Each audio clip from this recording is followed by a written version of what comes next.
Hello, welcome back to my YouTube channel. ಇವತ್ತು ಒಂದು ಒಳ್ಳೆ ರೆಮಿಡಿ ಅಂತಲೇ ಹೇಳ್ಬೋದು. ಆಫ್ಟರ್ ಡೆಲಿವರಿ ಯಾವ ಥರ ಫುಡ್ ಇರಬೇಕು, ಆಮೇಲೆ ಶೀತ ಅಥವಾ ಮತ್ತು ನಮ್ಮ ಊಟದಲ್ಲಿ ಏನು ತಿನ್ನಬೇಕು ಏನು ತಿನ್ನಬಾರ್ದು ಅನ್ನೋದ್ರ ಬಗ್ಗೆ, ಆಮೇಲೆ ಬಾಣ್ತಿರಿ ಕೊಡೋ ಅಂಥ ಮೆಣಸು ಸಾಂಬಾರು ಮತ್ತು ಬೆಳ್ಳುಳ್ಳಿ ಚಟ್ನಿ ಪುಡಿ ಬಗ್ಗೆ ಹೇಳೋಣ ಅಂತ ನಾನು ಈ ವಿಡಿಯೋನ ಮಾಡ್ತಾಯಿದ್ದೀನಿ. ತುಂಬಾ ಒಳ್ಳೆಯದು. ಹಾಗೆಯೇ ನಾವು ಮೆಣಸು ಸಾಂಬಾರು ತಿನ್ನೋದ್ರಿಂದ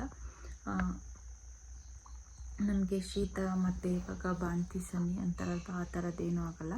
ಅದು ಯಾವ ಥರ ಮಾಡ್ಕೊಳ್ಳೋದಂದರೆ, ಸೇಮ್ ಕ್ವಾಂಟಿಟಿ ಮೆಣಸು, ಜೀರಿಗೆ, ಒಣಗೊಬ್ಬರಿ, ಕರಿಬೇವು, ಸ್ವಲ್ಪ ಧನಿಯಾನ ತಗೊಂಡು ಅದನ್ನು ರೋಸ್ಟ್ ಮಾಡ್ಕೋಬೇಕು. ಎಲ್ಲದನ್ನು ರೋಸ್ಟ್ ಮಾಡಿಕೊಂಡು ಪೌಡ್ರ್ ಮಾಡ್ಕೋಬೇಕು. ಒಂದು ಕಾಫಿ ಕುಡಿಯೋ ಗ್ಲಾಸಲ್ಲಿ 2 ಗ್ಲಾಸು ನೀರನ್ನು ಕುದಿಯೋಕ್ಕಿಟ್ಟು ಅದಕ್ಕೆ 1-2 ಸ್ಪೂನ್ ಹಾಕಿ ಸ್ವಲ್ಪ ಉಪ್ಪನ್ನು ಸೇರಿಸ್ಬೇಕು. ಕೆಲವರು ಹುಣಸೆಹಣ್ಣು ಹಾಕೋತಾರೆ. ಹುಣಸೆಹಣ್ಣು ಹಾಕ್ಕೊಳ್ಳೋದು ಒಳ್ಳೆಯದಲ್ಲ, ಯಾಕೆಂದರೆ ಹುಳಿನ ತಿನ್ನಬಾರ್ದು. ಯಾಕೆಂದರೆ ನಾವು ಮಗುಗೆ ಫೀಡ್ ಮಾಡ್ತಿರ್ತೀವಲ್ವ, ಸೊ ಹಾಗಾಗಿ ಹುಳಿನ ಯೂಸ್ ಮಾಡಲ್ಲ ಯಾರೂ. ಹುಣಸೆಹಣ್ಣು ಬೇರೆಯವ್ರು ಯೂಸ್ ಮಾಡ್ತಾರೆ, ಹೆಂಗೋ ಗೊತ್ತಿಲ್ಲ, ನಾವಂತೂ ಯೂಸ್ ಮಾಡ್ತಿಲ್ಲ.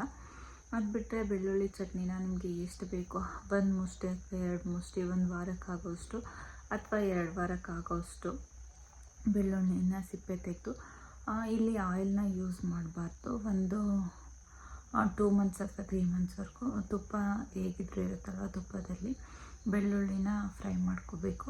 ಬೆಳ್ಳುಳ್ಳಿನ ಫ್ರೈ ಮಾಡಿಕೊಂಡು ಅದಕ್ಕೆ ಕರಿಬೇವು, ಆಮೇಲೆ ಒಣಕೊಬ್ಬರಿ ಮತ್ತು ತೊಗರಿಬೇಳೆ ಅದನ್ನೆಲ್ಲದನ್ನು ಡ್ರೈ ರೋಸ್ಟ್ ಮಾಡಿಕೊಂಡು, ಅದಕ್ಕೆ ಜೀರಿಗೆ ಎಲ್ಲದನ್ನು ಡ್ರೈ ರೋಸ್ಟ್ ಮಾಡಿಕೊಂಡು ಅದನ್ನು ಪೌಡ್ರ್ ಮಾಡಿಕೊಂಡ್ರೆ ತುಂಬಾ ಚೆನ್ನಾಗಿರುತ್ತೆ. ಲಾಸ್ಟಲ್ಲಿ ಪೌಡ್ರ್ ಮಾಡ್ಕೊಂಡಾದಮೇಲೆ ಅದನ್ನು ನಾನು ವಿಡಿಯೋ ಮಾಡೋಕ್ಕಾಗಿಲ್ಲ, ಕೆಲವೊಂದು ಫೋಟೋನ ನಾನು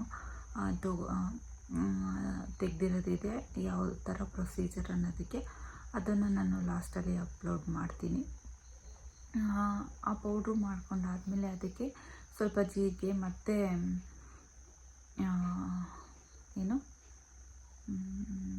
ಸಾಸಿವೆದು ತುಪ್ಪ ಹಾಕಿ ಸ್ವಲ್ಪ ಇಂಗು ಸೇರಿಸಿ ಒಗ್ಗರಣೆ ಮಾಡಿ ಅದಕ್ಕೆ. ಇವಾಗ ತುಂಬ ದಿನ ಆಗಿದೆ ಅಲ್ವ ಮಾತಾಡಿ, ಸೊ ಹಾಗಾಗಿ ಇವಾಗ ಸ್ವಲ್ಪ ಕ್ಯಾಮ್ರಾ ಬಂದರೆ ಮಾತಾಡೋದಕ್ಕೆ ಕಷ್ಟ ಆಗುತ್ತೆ. ಅದನ್ನು ಅದಕ್ಕೆ ಸೇರಿಸಿದ್ರೆ ತುಂಬಾ ಚೆನ್ನಾಗಿರುತ್ತೆ. ಬಿಸಿ ಅನ್ನ, ಚಟ್ನಿ ಪೌಡರು ಮತ್ತು ತುಪ್ಪ ಸೇರಿಸಿ ತಿಂದರೆ ತುಂಬಾ ಒಳ್ಳೆಯದು.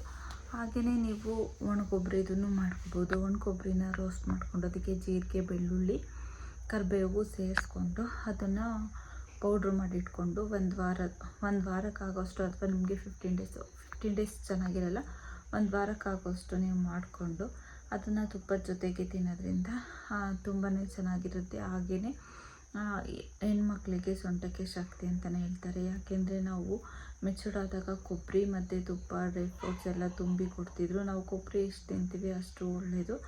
ಹಾಗೆಯೇ 1 ಮಂತ್ ಆದಮೇಲೆ ನಿಮಗೆ ಬೇಕಂದರೆ ಅಂಟಿನುಂಡೆಯನ್ನು ತಿನ್ನಿ. ಯಾಕೆಂದರೆ ಸೊಂಟಕ್ಕೆ ಶಕ್ತಿ, ಮತ್ತು ನಿಮಗೆ ಸೆಕ್ಷನ್ ಆಗಿರಲಿ ಅಥವಾ ನಾರ್ಮಲ್ ಡೆಲಿವರಿ ಆಗಿರಲಿ ತುಂಬಾ ವೀಕ್ನೆಸ್ ಅಂತ ಅನಿಸ್ತಿರುತ್ತೆ. ಸೊ ಹಾಗಾಗಿ ನೀವು ಸ್ವಲ್ಪ ಗಟ್ಟಿ ಆಗಬೇಕು. ಇಷ್ಟೊಂದು ಬ್ಲಡ್ ಎಲ್ಲ ಹೋಗಿರುತ್ತಲ್ವ, ಸೊ ಹಾಗಾಗಿ ನೀವು ಗಟ್ಟಿ ಆಗಬೇಕು ಅಂದರೆ ನೀವು ಅಂಟಿನುಂಡೆನ, ಡ್ರೈ ಫ್ರೂಟ್ಸ್ದು ಅಂಟಿನುಂಡೆನ ಮಾಡಿಕೊಂಡು ತಿನ್ನೋದ್ರಿಂದ ತುಂಬಾ ಒಳ್ಳೆಯದು. ಅದಕ್ಕೆ ನೀವು ಬೆಲ್ಲ ಅಥವಾ ಇಲ್ಲಾಂದರೆ ಖರ್ಜೂರ ತುಂಬಾ ಒಳ್ಳೆಯದು. ಯಾಕೆಂದರೆ ಅದರಲ್ಲಿ ಐರನ್ ಅಂಶ ಜಾಸ್ತಿ ಇರೋದ್ರಿಂದ ತುಂಬಾ ಒಳ್ಳೆಯದು. ಸೊ ಹಾಗಾಗಿ ನೀವು ಖರ್ಜೂರನ ಅದನ್ನು ಬಿಡಿಸಿ ಸ್ವಲ್ಪ ಪೇಸ್ಟ್ ಥರ ಮಾಡಿಕೊಂಡು ಅದಕ್ಕೆ ಅಂಟು, ಡ್ರೈ ಫ್ರೂಟ್ಸ್ ಎಲ್ಲ ಸೇರಿಸಿ ನೀವು ಅಂಟಿನುಂಡೆ ಮಾಡ್ಕೊಂಡು ತಿನ್ನೋದ್ರಿಂದ ತುಂಬಾ ಒಳ್ಳೆಯದು. ಆದಷ್ಟು ಫ್ರೂಟ್ಸ್ ತಿನ್ನಿ.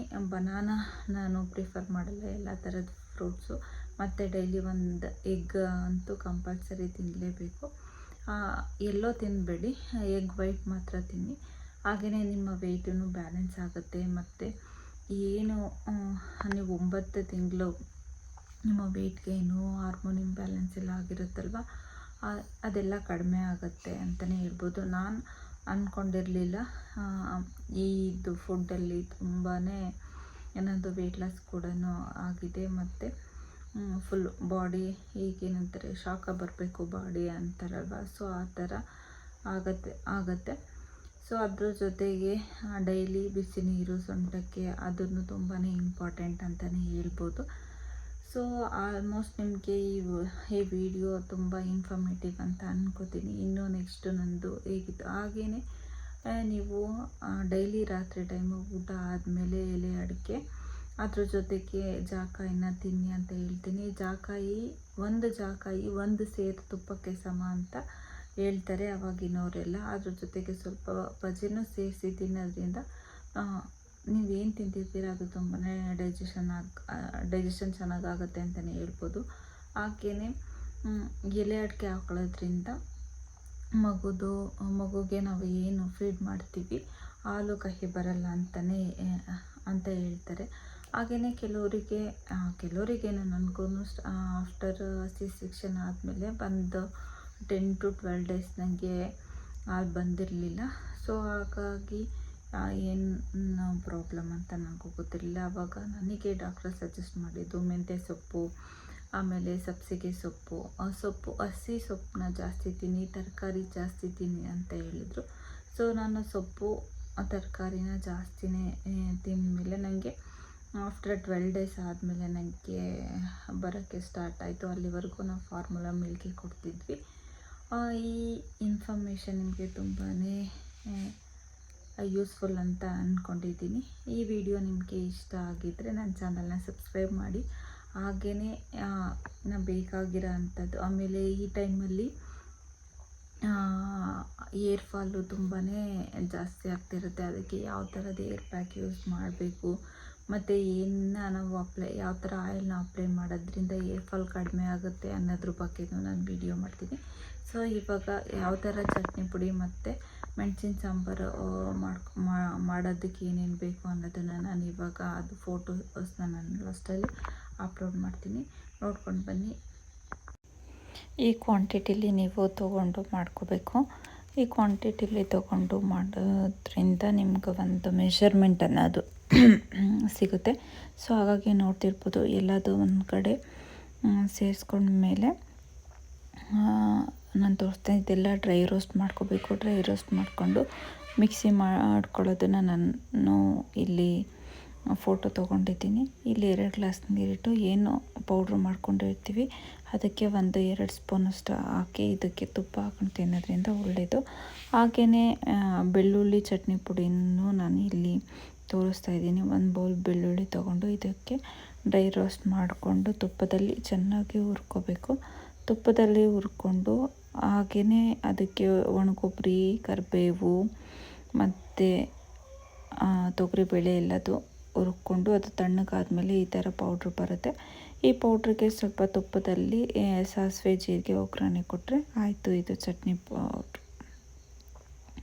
ಸೊ ಈ ವಿಡಿಯೋ ಇಷ್ಟ ಆಗಿದರೆ ನನ್ನ ಚಾನಲ್ನ ಸಬ್ಸ್ಕ್ರೈಬ್ ಮಾಡಿ, ಲೈಕ್ ಮಾಡಿ, ಶೇರ್ ಮಾಡಿ, ಹಾಗೆಯೇ ಕಮೆಂಟ್ ಮಾಡೋದನ್ನು.